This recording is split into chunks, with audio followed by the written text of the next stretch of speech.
When it comes to buying a fishing rod and reel, it's important to match the setup to your specific fishing needs. After all, not every setup is created equal. Here are a few tips on purchasing your first rod and reel.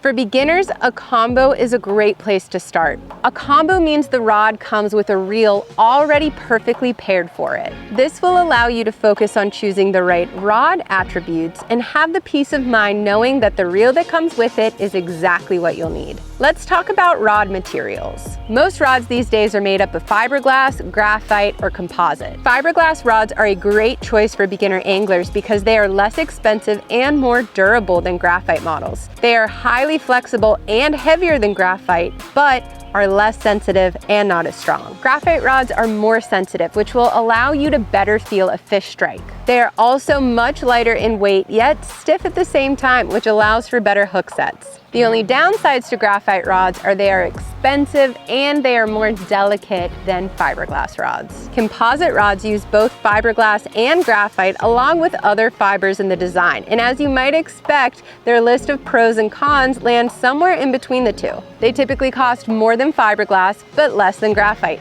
They're typically more sensitive than fiberglass, but not as sensitive as graphite. If you're looking for a rod with versatility, composite could be the choice for you. Let's talk about rod length. Rod length greatly affects how far you can cast. Typically, a longer rod will allow you to make farther casts. A shorter rod, shorter casts. Long rods are more difficult to maneuver, transport, and store.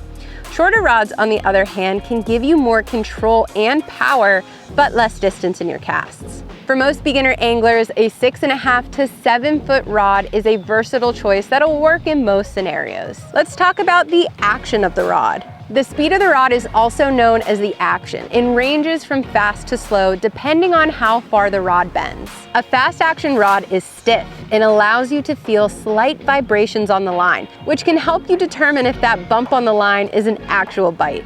A slow action rod has more bend and can be more forgiving as your fish may try to wiggle off the hook. Let's talk about the power of the rod. Power refers to the resistance of the bend, that being heavy, medium, or light. A rod with heavy power is good for quick hook sets and pulling a fish quickly out from under cover, whereas lighter power is better for lighter lures and thin fishing lines that would be less visible in open water. For beginners, a medium power, fast action fishing rod will work very well in most fishing scenarios.